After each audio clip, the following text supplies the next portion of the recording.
అదేవిధంగా ఆన్లైన్లో చూస్తున్న వారికి కూడా ప్రభునామంలో శుభాలు తెలియజేస్తుంటున్నాం. మనమందరం కూడా లేచి నిలబడినట్లయితే దేవుని యొక్క వాక్యాన్ని చదువుకుందాం. అపొస్తలుడైన పౌలు ఎఫెసీ సంఘానికి రాసిన పత్రిక 4వ అధ్యాయము. అపొస్తలుడైన పౌలు ఎఫెసీ సంఘానికి రాసిన పత్రిక 4వ అధ్యాయము 3వ వచనాన్ని మనమందరం కలిసి చదువుకుందాం. ఆ తర్వాత 5వ అధ్యాయము మొదటి 2 వచనాలు కూడా మనమందరము కలిసి చదువుకుందాం. 4వ అధ్యాయము 3వ వచనము నాతో పాటు మీరందరూ చదవాలని కోరుతున్నాను. 5వ అధ్యాయము మొదటి 2 వచనాలు కూడా నాతో పాటు చదవాలని కోరుతున్నాను.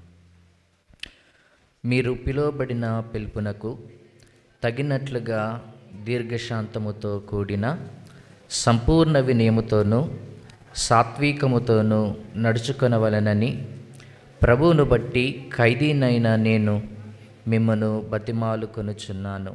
5వ అధ్యాయము మొదటి 2 వచనాలు. కావున మీరు ప్రియులైన పిల్లల వలె దేవుని పోలి నడుచుకొనుడి. క్రీస్తు మిమ్మును ప్రేమించి పరిమళ వాసనగా ఉండుటకు మన కొరకు తన్ను తాను దేవునికి అర్పణగాను బలిగాను అర్పించుకొనెను. అలాగుననే మీరును ప్రేమ కలిగి నడుచుకొనుడి. కృపగలిగిన మా తండ్రి, చదవబడిన మాటలు నీ ఆత్మ ద్వారా రాయించబడిన నీ మాటలు గనుక మీరే మాతో మాట్లాడి మమ్మల్ని బలపరచమని క్రీస్తు నామములో ప్రార్థన చేస్తున్నాం మా తండ్రి, ఆమేన్. కూర్చుందాం.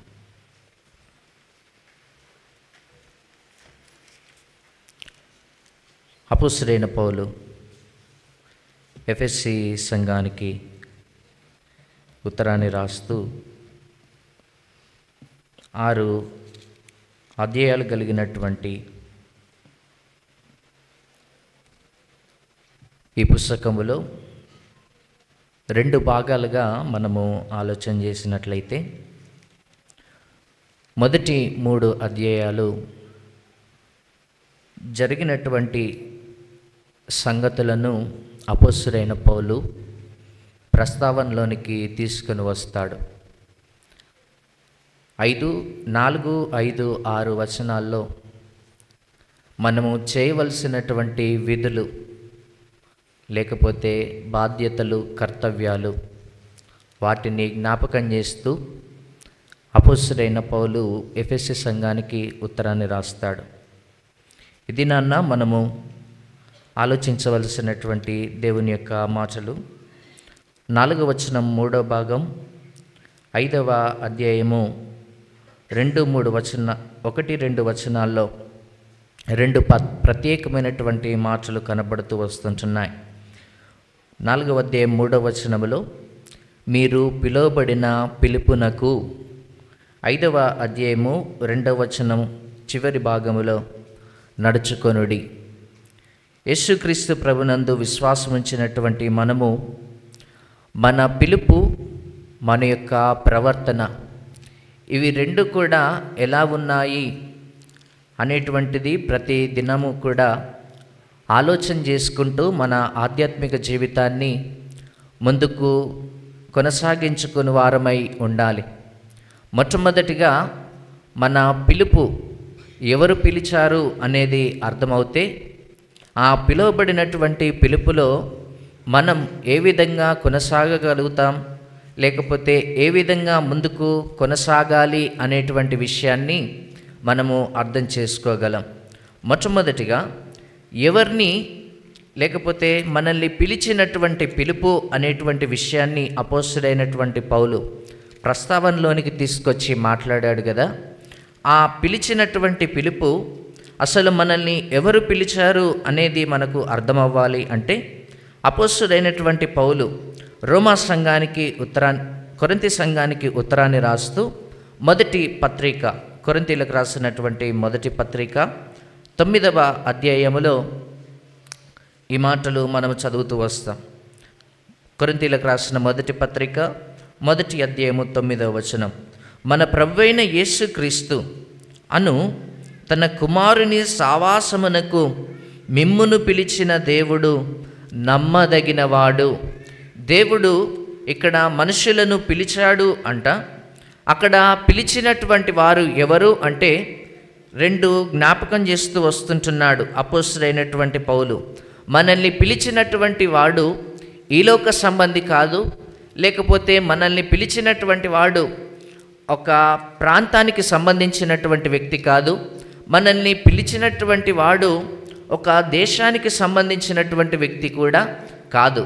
మనల్ని పిలిచినటువంటి వాడు ఎవరు అని పౌలును అడిగినప్పుడు దేవుడే మనల్ని పిలిచాడు అనేటువంటి విషయాన్ని మొదటిగా జ్ఞాపకం చేస్తాడు.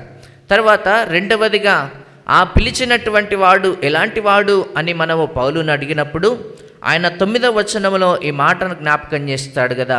మనల్ని పిలిచినటువంటి వాడు దేవుడైతే ఆ దేవుడు నమ్మదగిన వాడు అనేటువంటి విషయాన్ని అపోస్తలుడైనటువంటి పౌలు కొరింథీ సంఘముతో ఈ మాటలు ప్రస్తావనలోనికి తీసుకొని వస్తాడు. తర్వాత ఇప్పుడు పిలిచాడు, దేవుడు పిలిచాడు. ఎవరిని పిలిచాడు అని కానీ మనము మరలా ఆలోచన చేసినప్పుడు ఇదే కొరింథీ సంఘానికి రాసినటువంటి మొదటి పత్రికలోనే మొదటి అధ్యాయము 27 నుండి 29 వచనాల వరకు కలుసున్నాయి తెలుగు బైబిల్లో. ఆ వచనాలని నేను చదువుతున్నాను.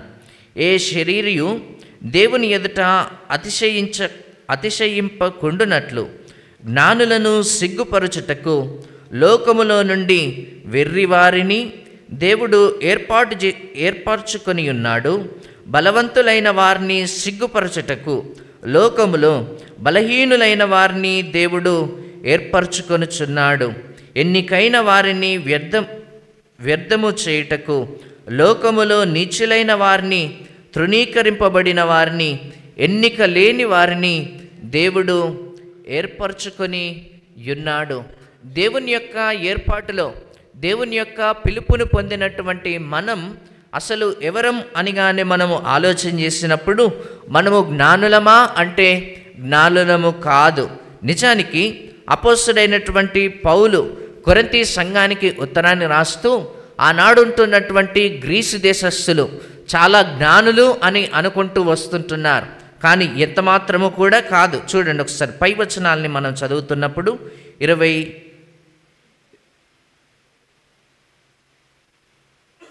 20వ వచనం, జ్ఞాని ఏమాయను, శాస్త్రి ఏమాయను, ఈ లోకపు తర్కవాది ఏమాయను, ఈ లోక జ్ఞానము దేవుడు వెర్రితనముగా చేసి ఉన్నాడు. 22వ వచనాన్ని నేను చదువుతున్నాను.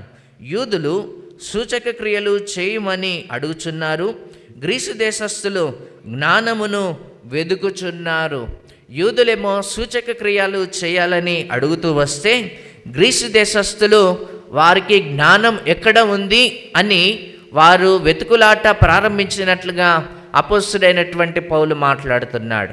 కానీ నిన్ను నన్ను పిలిచినటువంటి దేవుడు ఆయన నమ్మదగిన వాడైతే మనము పిలువబడినటువంటి మనము జ్ఞానులము కాదు. అంతేకాకుండా బలవంతులమా అంటే బలవంతులము కూడా కాదు. అక్కడ మాట్లాడుతూ వస్తాడు కదా, 29వ వచనం చివరి భాగంలో అంటాడు కదా, లోకములో బలహీనులైన వారిని దేవుడు ఏర్పరచుకొని ఉన్నాడు. ఎన్నికైన వారిని వ్యర్థము చేయుటకు లోకములో నీచులైన వారిని, తృణీకరింపబడిన వారిని, ఎన్నిక లేని వారిని దేవుడే ఏర్పాటు చేసుకుంటూ వచ్చాడు. ఇప్పుడు మనము మన యొక్క స్థితి దేవుని దగ్గర ఏంటయ్యా అని అంటే మనము ఎన్నిక లేని వారము, మనము తృణీకరించబడిన వారము, అంతేకాకుండా మనము జ్ఞానులము కాదు, మనము బలవంతులము కాదు. అయినప్పటికీ కూడా దేవుడు ఎందుకు ఎంచుకున్నాడు అని కానీ మనం ఆలోచన చేసినప్పుడు ద్వితీయోపదేశ కాండములో ఇశ్రాయేలు ప్రజలందరితో దేవుడు మాట్లాడుతూ సెలవిచ్చేటువంటి మాటలు ఏంటి అంటే, ప్రపంచంలోకెల్లా వారిని ఎక్కువ జనాంగం అని దేవుడు ఎంచుకోలేదంట. తక్కువైనటువంటి వారినే దేవుడు ఎంచుకొని వారిని ఘనముగా ఉంచడానికి ఆ దేవుడు ఎంచుకున్నట్లుగా ద్వితీయోపదేశ కాండములో ఆ మాటల్ని మనము చదువుతూ వస్తాం.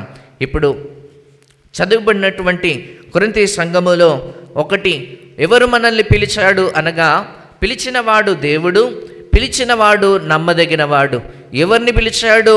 వెర్రివారిని, జ్ఞానము లేని వారిని, బలహీనులను, అంతేకాకుండా తృణీకరించబడిన వారిని దేవుడు పిలుస్తూ వచ్చాడు. ఇప్పుడు ఆ పిలుపు ఎలాంటిది అని కానీ మనం ఆలోచన చేసినప్పుడు ఆ పిలుపును బట్టి దేవుని దగ్గర మనము ఏ విధంగా నడుచుకోవాలనేది మనము కొంత మట్టుకు అర్థం చేసుకోగలుగుతూ వస్తాం. అపోస్తలుడైనటువంటి పౌలు రోమా సంఘానికి రాసినటువంటి పత్రిక 1వ అధ్యాయము చదవగలిగినటువంటి వారు చదివి సహాయపడగలరు. రోమా సంఘానికి పౌలు రాసినటువంటి పత్రిక 1వ అధ్యాయము 1-2 వచనాలు. యేసుక్రీస్తు దాసుడును అపోస్తలుడునుగా నుండుటకు పిలువబడిన వాడును, దేవుని సువార్త నిమిత్తము ప్రత్యేకింపబడిన వాడునైన పౌలు రోమాలో ఉన్న దేవుని ప్రియులందరికీ, అనగా పరిశుద్ధులుగా ఉండుటకు పిలువబడిన వారికి. చాలు. అపోస్తలుడైన పౌలు రోమా సంఘానికి ఉత్తరాన్ని రాస్తూ మొదటి పరిచయ మాటల్లోనే అపోస్తలుడైనటువంటి పౌలు రోమా సంఘానికి ఉత్తరాన్ని రాస్తుంటున్నటువంటి ఈ మాటల్లో దేవుడు రోమా సంఘాన్ని ఏర్పాటు చేసుకొని రోమీయులను సంఘంగా ఏర్పాటు చేసుకున్న తదుపరి పౌలు ద్వారా ఉత్తరాన్ని రాస్తుంటున్నప్పుడు పౌలు వారిని ఉద్దేశించి మాట్లాడినటువంటి ఆ పిలుపు ద్వారా మాట్లాడినటువంటి మొట్టమొదటి మాట ఏంటి అంటే, సంఘముగా కూడుకొనినటువంటి వారందరూ కూడా పరిశుద్ధులు అని అంటున్నాడు. దేవుడు నిన్ను నన్ను ప్రేమించినటువంటి వాడై ఉన్నప్పుడు నీవు నేను పరిశుద్ధ పరచబడక మునిపే దేవుడు మనల్ని పిలిచాడు గనక ఆయన పరిశుద్ధుడు. అంతేకాకుండా ప్రేమతో ఆయనే మనల్ని పిలుస్తూ వచ్చినప్పుడు అపోస్తలుడైనటువంటి పౌలు తిమోతికి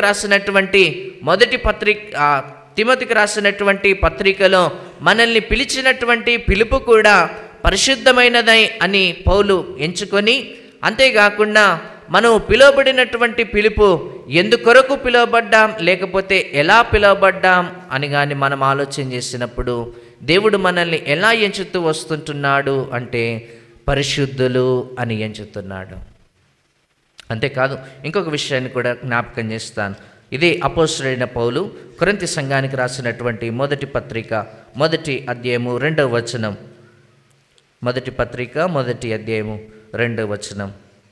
కొరింథీలోనున్న దేవుని సంఘమునకు, అనగా క్రీస్తు యేసునందు పరిశుద్ధపరచబడిన వారై పరిశుద్ధులుగా ఉండుటకు పిలువబడిన వారికి.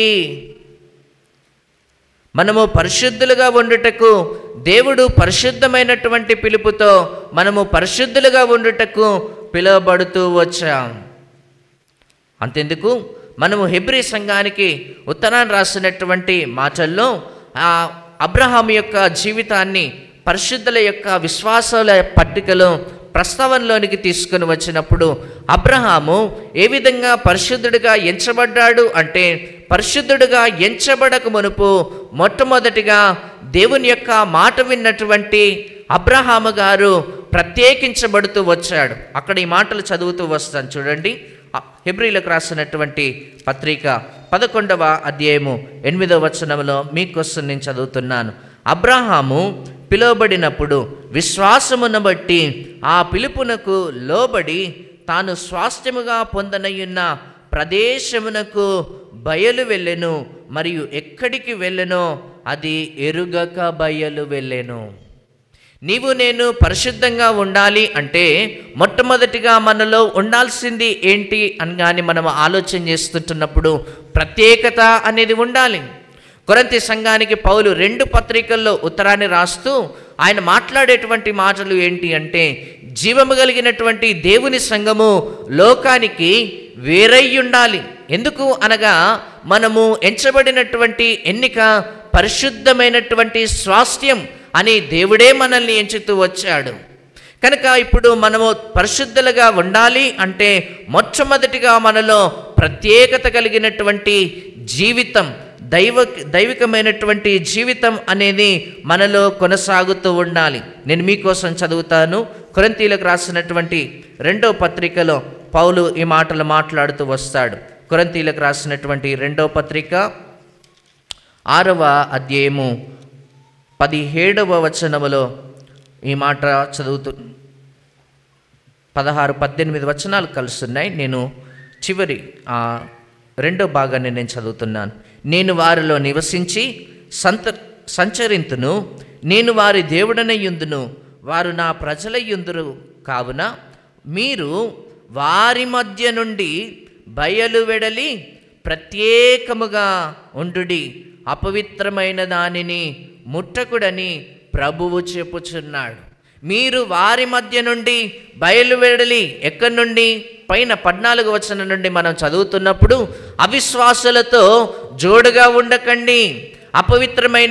అపవిత్రమైనటువంటి సావాసము పరిశుద్ధులకు తగదు. అపవిత్రమైనటువంటి జీవితము పరిశుద్ధులైనటువంటి వారికి తగదు అని అపొస్తలుడైనటువంటి పౌలు పైనున్నటువంటి మాటలు జ్ఞాపకం చేస్తాడు. మనం వెలుగులోనికి పిలువబడ్డాం కనుక మనము చీకటిలో ఉండడానికి ఎంత మాత్రము కూడా వీలు లేదు. మనము నీతికి సాధనంగా ఉపయోగించబడ్డానికి పిలువబడ్డాం కనుక మన యొక్క జీవితము అపవిత్రత కొరకు, అపవిత్రమైనటువంటి కార్యాలు చేయడానికి ఎంత మాత్రము కూడా తగిన వారము కాదు అనేటువంటి విషయాన్ని మనము జ్ఞాపకం చేసుకోవాలి. మీకు విషయాన్ని చెప్పనా, దేవుడు మనలో పరిశుద్ధత కోరుకుంటున్నటువంటి అది ఆయన యొక్క చిత్తం అంట. మనము పరిశుద్ధత కలిగి నివసించడం అనేది పరలోకమందుంటున్నటువంటి తండ్రి అయిన దేవుని చిత్తం. చూపిస్తాను రండి. తెస్సలోనిక సంఘానికి ఇదే పౌలు ఉత్తరాన్ని రాస్తూ 4వ అధ్యాయము, మొదటి పత్రిక 4వ అధ్యాయము 7వ వచనాన్ని నేను చదువుతున్నాను. పరిశుద్ధులగుటకే దేవుడు మనల్ని పిలిచెను గాని అపవిత్రులుగా ఉండుటకు పిలువలేదు. 3వ వచనాన్ని నేను చదువుతున్నాను. పైన 3వ వచనం, మీరు పరిశుద్ధులగుటయే అనగా మీరు జారత్వమునకు దూరముగా ఉండుటయే దేవుని చిత్తము. దేవుని చిత్తము ఏంటయ్యా అని మనం ఆలోచన చేసినప్పుడు అందులో ఉండేటువంటి దేవుని చిత్తం మనలో ఉండాల్సింది పరిశుద్ధత. ఇది దేవుడే ఆశిస్తుంటున్నటువంటి ఆశ. కనుక మనము దేవుడు సంఘం అనగానే లోకములో నుండి దేవుని చేత ప్రత్యేకంగా ఉండడానికి పిలువబడింది అని ఎఫెసీ సంఘాన్ని కొరకు మనము ఆలోచన చేసినప్పుడు మనం వినింటూ వస్తుంటున్నాం. అంతేకాదు, దేవుడు మనల్ని ప్రత్యేకంగా ఉండడానికి పిలిచి ఉంటున్నప్పుడు మనలో ప్రత్యేకమైనటువంటి జీవితం అనేది మనము కొనసాగుతూ ఉండాలి. ఒకవేళ నీవు నేను దేవుణ్ణి ప్రేమించు వారమై, లేకపోతే దేవుణ్ణి ప్రేమిస్తున్న వారమే అంటే దేవునికి ఇష్టము లేనివి మనము చేయడానికి కూడా ఇష్టపడే వారముగా ఉండాలి. దేవుడు ఏదైతే అసహ్యించుకుంటున్నాడో, దేవుడు ఏదైతే కోరుకుంటున్నాడో, దేవుడు అసహ్యించుకున్న దాన్ని అసహ్యించుకుంటూ దేవుడు కోరుకునిన దానిని మనము కోరుకుంటూ రావాలి. ఒక భక్తుడు ఏమంటాడంటే, ప్రభువైనటువంటి యేసుక్రీస్తు యొక్క హృదయాన్ని రుచి చూచినటువంటి విశ్వాసులు దేవుడు అసహ్యించుకున్న పాపాన్ని తక్షణమే పాపం అని తెలియగానే అసహ్యించుకుంటారు. నీవు నేను దేవుని యొక్క హృదయాన్ని రుచి చూచినటువంటి వారమే. దేవుని యొక్క మాటలు, దేవునిని గూర్చినటువంటి మనస్సు ఎలాంటిదో దేవుని యొక్క వాక్యాన్ని చదువుతున్నప్పుడు మనము అర్థం చేసుకుంటున్నటువంటి వారమే. దేవుణ్ణి ప్రేమించే మనము దేవునికి ఇష్టము లేనిది మన జీవితంలో చేయకూడదు. పరిశుద్ధత కొనసాగుతూ రావాలి అంటే నిన్ను నన్ను దేవుడు ప్రత్యేకంగా ఉంచాలనుకున్నాడు. ప్రత్యేకంగా మనము జీవించాలి. అంతేకాదు, పరిశుద్ధతలో మనము కొనసాగుతూ ఉండాలి అంటే మొట్టమొదటిగా పరిశుద్ధంగా ఉండాలని దేవుడు కోరుకున్నాడు గనుక ఆయన దగ్గర ఉంటేనే మనం పరిశుద్ధులుగా కొనసాగగలుగుతూ వస్తాం. చూపిస్తాను రండి. రోమా సంఘానికి పౌలు ఉత్తరాన్ని రాస్తాడు. రోమా పత్రిక 6వ అధ్యాయము 19వ వచనము చదువుతూ వద్దాం. మీ శరీర బలహీనతను బట్టి మనుష్య రీతిగా మాట్లాడుచున్నాను. ఏమనగా, అక్రమము చేయుటకై అపవిత్రతకును అక్రమమునకును మీ అవయవములను దాసులుగా ఎలాగూ అప్పగించితిరో అలాగే పరిశుద్ధత కలుగుటకై ఇప్పుడు మీ అవయవములను నీతికి దాసులుగా అప్పగించుడి. ఇంతకు మునుపైతే మనము అపవిత్రమైనటువంటి అనైతికమైనటువంటి కార్యాలు దేవుని నమ్మకమునుపు చేసిన వారమై ఉంటున్నాం. కానీ ఎప్పుడైతే ప్రభు అయినటువంటి యేసుక్రీస్తుని మనము నమ్మి ఉంటున్నామో అప్పటి నుండి దేవుడు మనల్ని పరిశుద్ధులు అని ఎంచుతూ వస్తుంటున్నాడు. కనుక పరిశుద్ధులుగా ఉండేటువంటి మనము ప్రత్యేకమైనటువంటి జీవితం, అంతేకాకుండా పిలిచినటువంటి దేవునికే మనము దాసులుగా బ్రతుకుతూ పరిశుద్ధతను మనము కొనసాగించుకోవడానికి మనము ప్రయత్నం చేసేటువంటి వారమై ఉండాలి. నేను ఒక మాట చెప్పడానికి ఇష్టపడుతున్నాను. మనల్ని పరిశుద్ధులుగా ఎంచిన వాడెవరు? దేవుడించాడు. దేవుడించినప్పుడు మనము పరిశుద్ధులుగా ఉండడానికి సహాయపడేవాడు కూడా ఎవరు? దేవుడే. మనల్ని పరిశుద్ధులుగా ఎంచిన వాడు దేవుడు. మనం పరిశుద్ధులుగా ఉండడానికి మనము ప్రయత్నం చేసేటప్పుడు పరిశుద్ధులుగా ఉండడానికి సహాయపడేవాడు కూడా దేవుడే. కనుక మనలో క్రైస్తవులలో, దేవుణ్ణి నమ్మినటువంటి విశ్వాసులలో మనలో పరిశుద్ధతను మనము కాపాడుకోవలసినటువంటి అవసరత, పరిశుద్ధతలో మనము కొనసాగిపోవలసినటువంటి అవసరత, ప్రత్యేకమైనటువంటి జీవితము మనము జీవించవలసినటువంటి అవసరత మన పైన ఉంది. ఇది మొట్టమొదటి విషయం. మన పిలుపు పరిశుద్ధంగా ఉండాలని పిలిచాడు.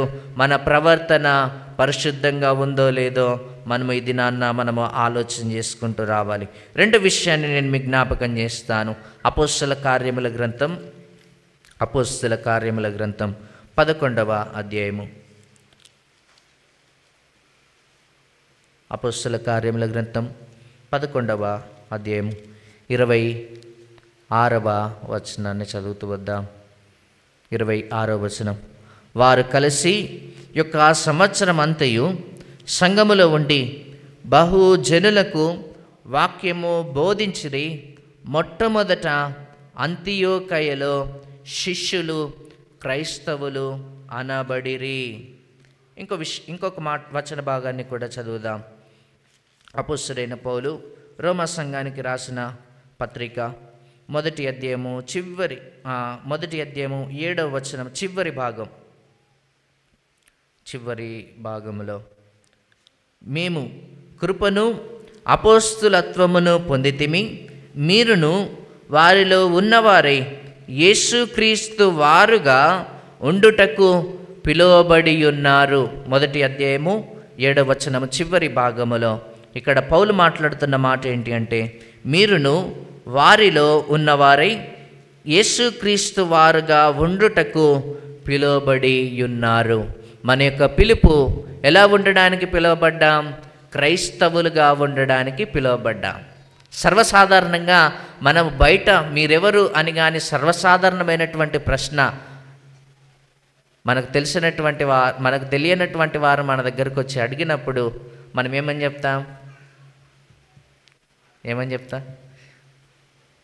చెప్పండి, ఏమని చెప్తా? దేవుణ్ణి నమ్మిన వారమండి, క్రైస్తవులమండి, రక్షించబడిన వారమండి చెప్తాం కదా.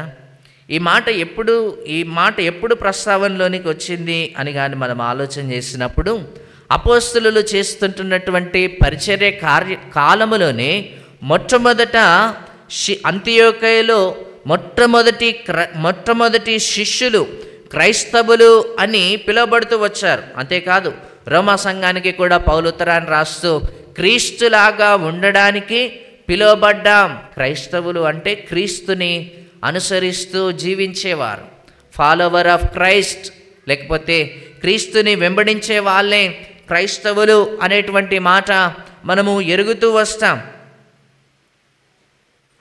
అంతియోకయలో ఉంటున్నటువంటి శిష్యులు మొట్టమొదటి క్రైస్తవులు అనబడడానికి గల కారణం ఏంటి అంటే, దేవుడు వారికి ఏదైతే భక్తి మార్గంలో నడవాలి అని దేవుడు సూచిస్తూ వచ్చాడో ఆ మార్గంలోనే నడుస్తూ వచ్చారు.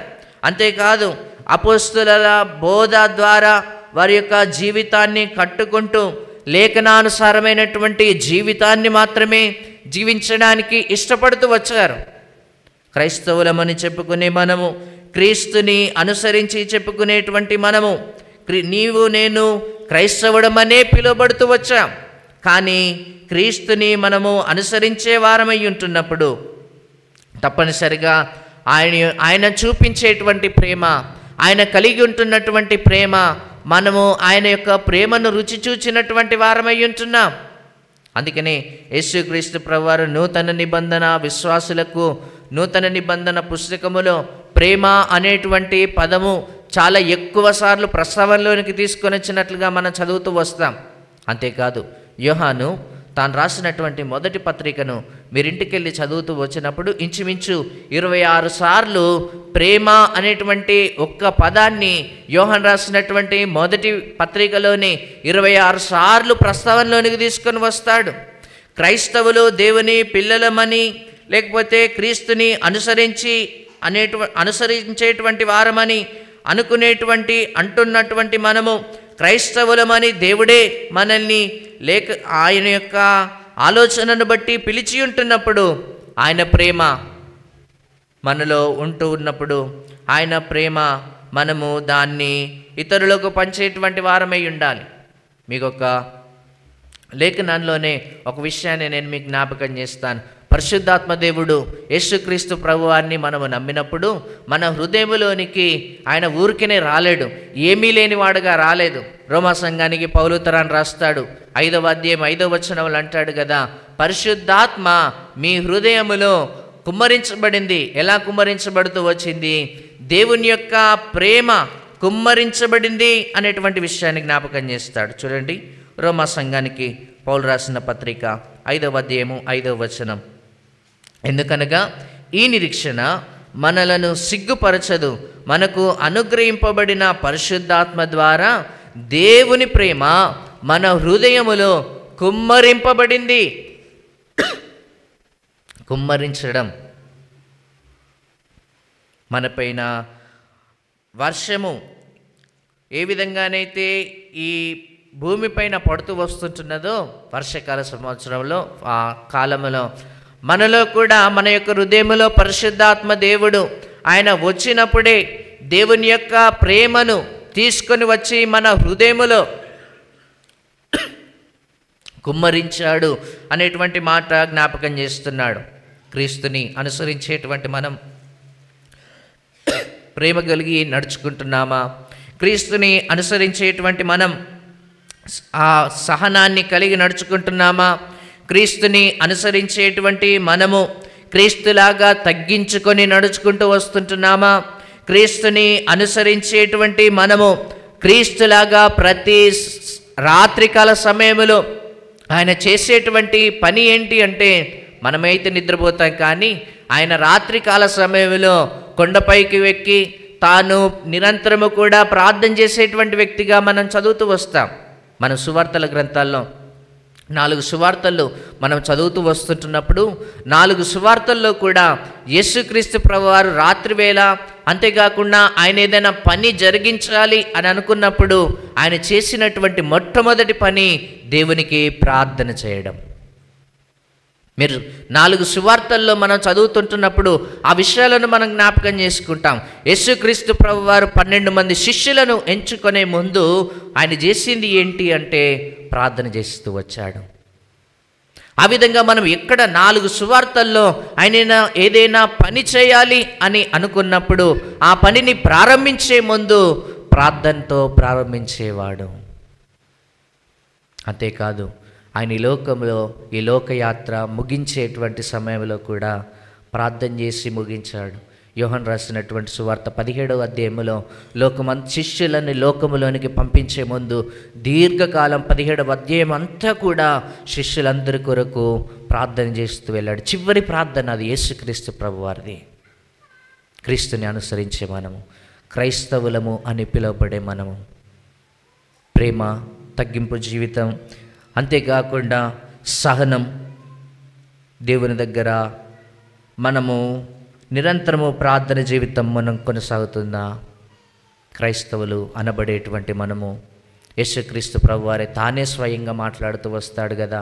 ఏమంటాడంటే, మొట్టమొదటిగా నా నీతిని, నా రాజ్యాన్ని మీరు వెదకండి. మనం వెదకాల్సింది ఆయన నీతిని, ఆయన రాజ్యాన్ని, దేవుడు ఏదైతే మన జీవితంలో అనుకుంటున్నాడో, ఏదైతే ఉద్దేశించి ఉంటున్నాడో ఆ ఉద్దేశాన్ని మనం గైకొని వారమై ఉండాలి. మన పిలుపు, మనము పరిశుద్ధులుగా ఉండడానికి పిలువబడ్డాం. పరిశుద్ధతలో మనము సాగుతూ రావాలి. మన పిలుపు క్రైస్తవులము, క్రీస్తులాగా ఉండడానికి పిలువబడినటువంటి మనము.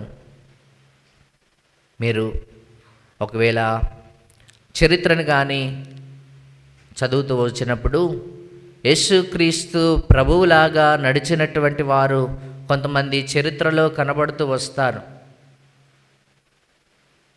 అంతెందుకు,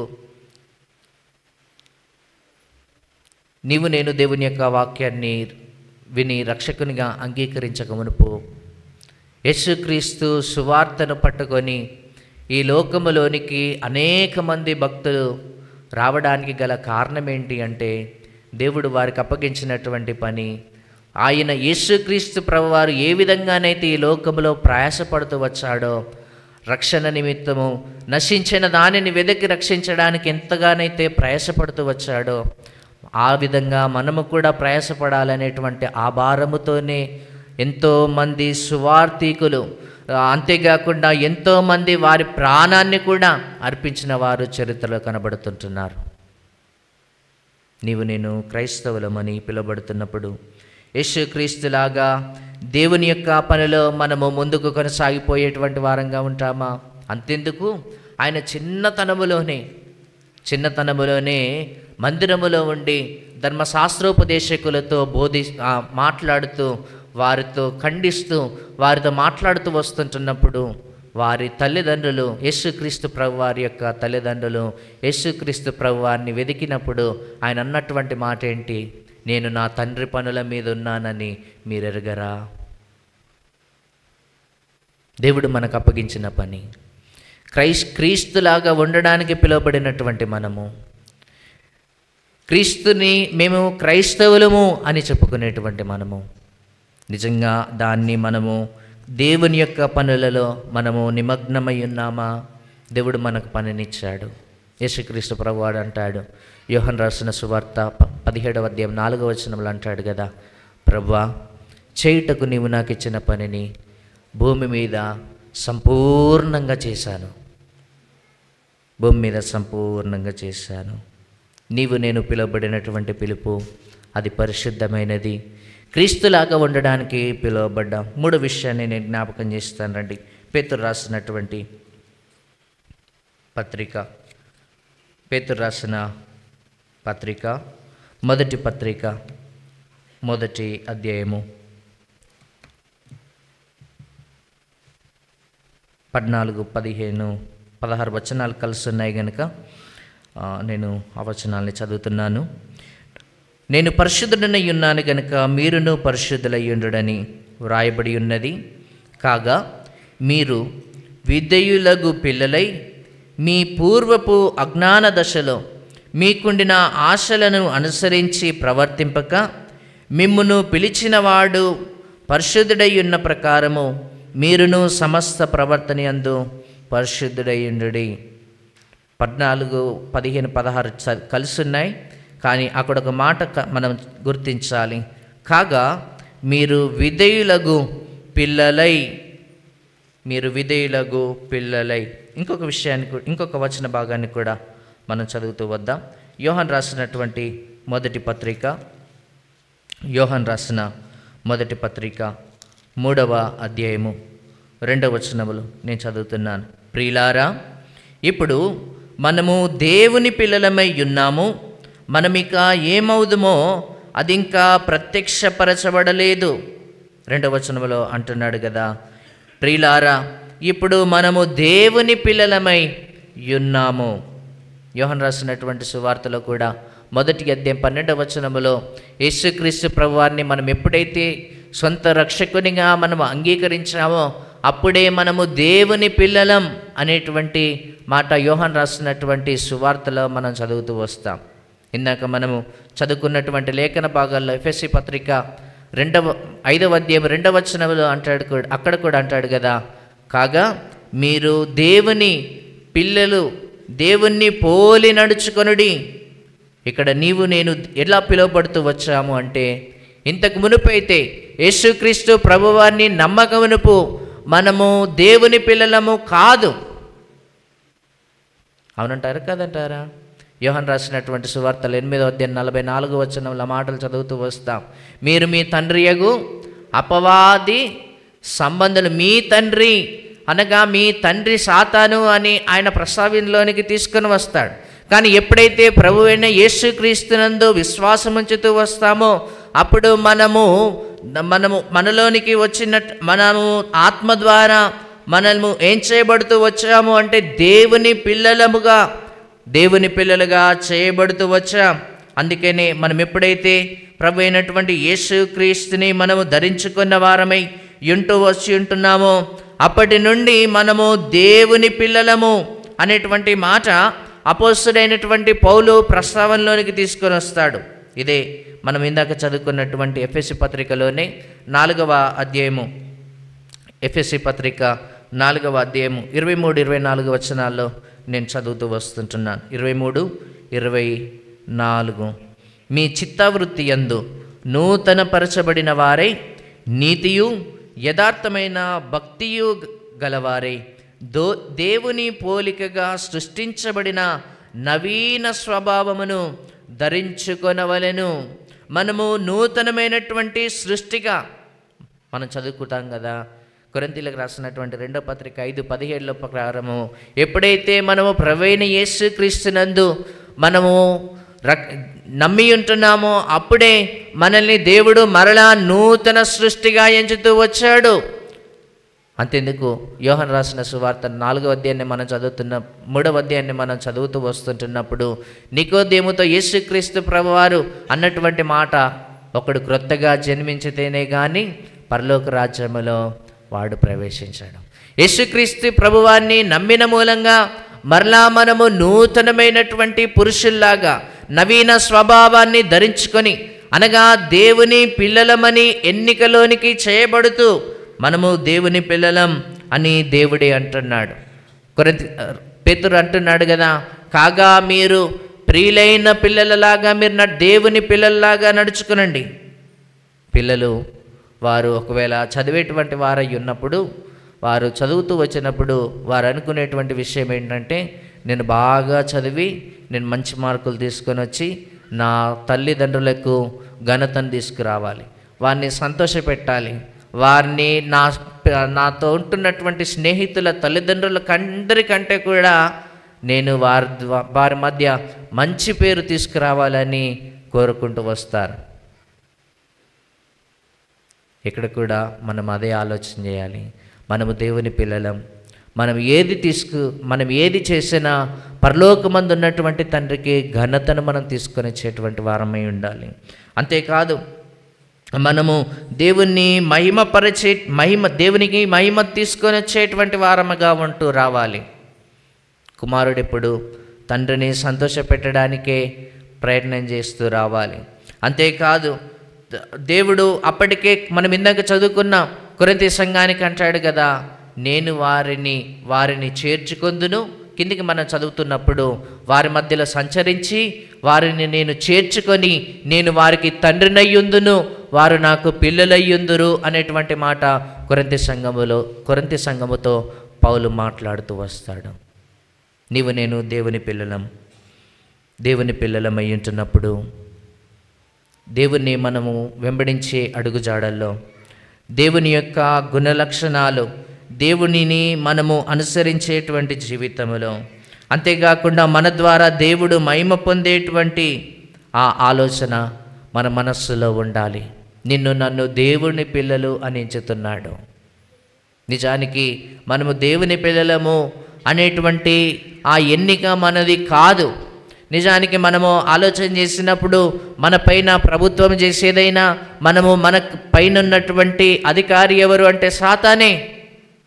కానీ తన ఉచితమైనటువంటి కృప వలన దేవుడు మనల్ని తాను జ్ఞాపకం చేసుకునటం వలన నేను ఆయన పిల్లలని దేవుడు పరలోకంలో ఉంటున్నటువంటి ఆయన పరలోక సంబంధమైనటువంటి ఆ దేవుడు నేను దేవుని పిల్లలము అని సంబోధిస్తుంటున్నాడు. అంటే మన యొక్క జీవితము దేవుణ్ణి మహిమపరచడానికి, దేవుణ్ణి సంతోషపెట్టడానికే ప్రయత్నం చేయాలి.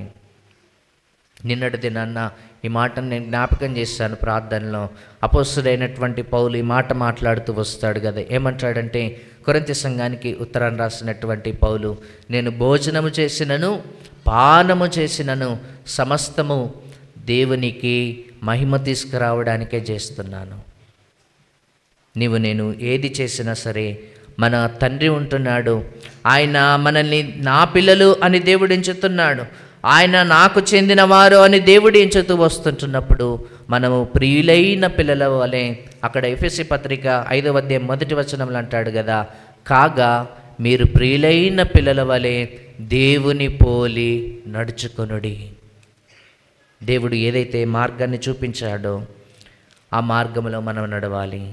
లేదు నాకు తెలుసు అని కానీ నేను ఆయన సహాయం లేకపోయినా నేను నడవగలను అని అన్నప్పుడు మన ముందు ఏం జరుగుతుందో మనకు తెలియదు. అన్నీ తెలిసిన వాడు దేవుడు గనుక ఆయన యొక్క హస్తాల్లో ఉండడం అది మన జీవితానికి మేలు. చివరిగా ఒక ఆలోచన, ఇంకొక మాట చెప్పి నేను ముగిస్తాను. 4వ విషయాన్ని, దేవుడు మనల్ని ఎలా పిలిచాడు, లేకపోతే మన పిలుపులో ఉంటున్నటువంటి ఆ యొక్క ఉద్దేశాలు ఏంటి అనేది మనము జ్ఞాపకం చేసుకుంటూ వద్దాం. స్వయంగా యేసుక్రీస్తు ప్రభువారే ఆయన ఈ లోకములో ఉన్నప్పుడే ఆయన మాట్లాడినటువంటి మాట, మత్తయి రాసినటువంటి సువార్త 5వ అధ్యాయము, మత్తయి సువార్త 5వ అధ్యాయము 14వ వచనంలో ఈ మాట చదువుతూ వస్తుంటున్నాను. మీరు లోకమునకు వెలుగై ఉన్నారు, కొండ మీద నుండి పట్టణము మరుగైయుండ నేరదు.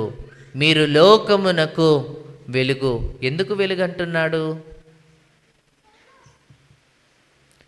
పౌలు? ఎందుకు వెలుగంటున్నాడు?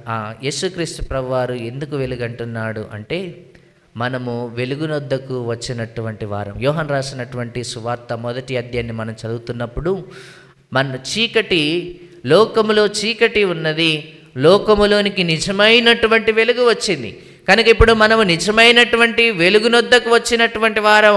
మనల్ని కూడా దేవుడు ఏమంటున్నాడు అంటే, మీరు లోకములో మీరు కూడా వెలుగు అనేటువంటి విషయాన్ని బిరుదు మనకిచ్చాడు. అంతెందుకు, మనము దేవుని యొక్క వాక్యాన్ని చదువుతూ వస్తుంటున్నప్పుడు పేతురు రాసినటువంటి 1వ పత్రిక 2వ అధ్యాయం 9వ వచనంలో అంటాడు కదా, ఆశ్చర్యకరమైన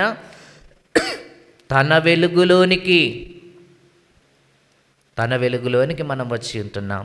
దాన్ని బట్టి మనము కూడా దేవుడు మనల్ని ఎలా ఉంచుతున్నాడు అంటే, ఎలా అనుకుంటున్నాడు అంటే, మీరు లోకములో వెలుగు అనేది చాలా మనము తరచుగా వాడేటువంటి పదం. కానీ ఒక విషయాన్ని నేను జ్ఞాపకం చేస్తాను. వెలుగులో ఉన్నటువంటి వాడు ఏది దాచిపెట్టడానికి అర్హత ఉండదు. వెలుగులో ఉన్నటువంటి వానికి ఒక స్పష్టత అనేది ఉంటుంది. ఒకవేళ ఇప్పుడు కరెంటు పోయింది అనుకుందాం, మొత్తం చీకటి అనుకుందాం, బయటకు వెళ్ళాలంటే ఎలా వెళ్తారు? వెలుగులో నడిచినటువంటి స్పీడ్గా మనం నడగలుగుతామా? వెలుగులో పనిచేసేటువంటి ఆ స్పష్టత చీకటిలో స్పష్టత ఉందంటారా? ఉండదు.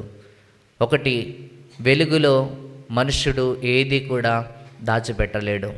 రెండవది, వెలుగులో ఉన్నటువంటి వానికి ఒక స్పష్టత అనేది ఉంటుంది. దేవుని దగ్గరకు వచ్చినటువంటి మన జీవితాల్లో ఒక స్పష్టత అనేది ఉంది.